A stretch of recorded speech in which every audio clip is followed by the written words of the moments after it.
नमस्कार, one India Hindi में आपका स्वागत है। कोरोना संकट के बाद देश में लगे लॉकडाउन ने भारत की अर्थव्यवस्था की ऐसी कमर तोड़ी है जो अब तक सीधी नहीं हो पाई। यही वजह है कि आर्थिक मोर्चे पर इस वक्त भारत के सामने कई बड़ी चुनौतियां हैं।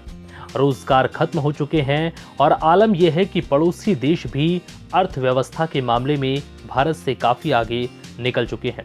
भारत की गिरती अर्थव्यवस्था और जीडीपी ग्रोथ में बड़ी गिरावट को लेकर इंटरनेशनल मॉनेटरी फंड की रिपोर्ट ने भी चिंताएं बढ़ाई हैं। और सबसे ज्यादा चौंकाने वाली बात यह है कि इस रिपोर्ट में इस वित्तीय वर्ष में भी भारत के जीडीपी ग्रोथ में 10% गिरावट का अनुमान तो जताया गया है। साथ ही ये भी कहा गया है कि भारत की वृद्धि बांग्लादेश से भी कम रहने वाली है। कांग्रेस नेता राहुल गांधी लगातार इस मुद्दे को लेकर केंद्र की नरेंद्र मोदी सरकार पर हमलावर हैं।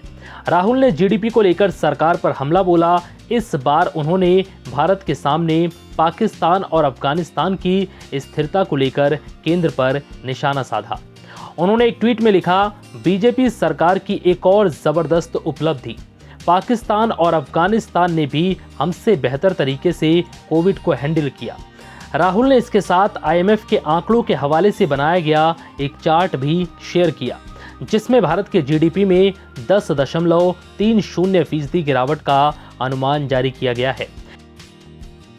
इस चार्ट में दिखाया गया है कि अगले वित्त वर्ष में अफगानिस्तान की जीडीपी में 5% और पाकिस्तान की जीडीपी में महज 0.40% की गिरावट देखने को मिली है।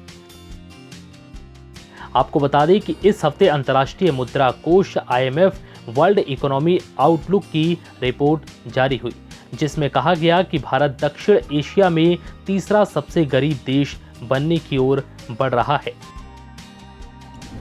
कुल जीडीपी के अनुमान पर नजर डालें तो भारत से पीछे बस पाकिस्तान और नेपाल ही रह जाएंगे, जबकि बांग्लादेश, भूटान, श्रीलंका और मालदीव जैसे देश भारत से आगे होंगे।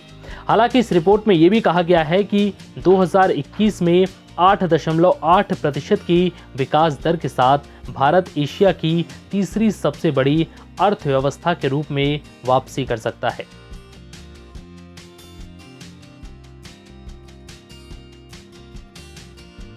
फिलहाल इस वीडियो में इतना ही। नमस्कार।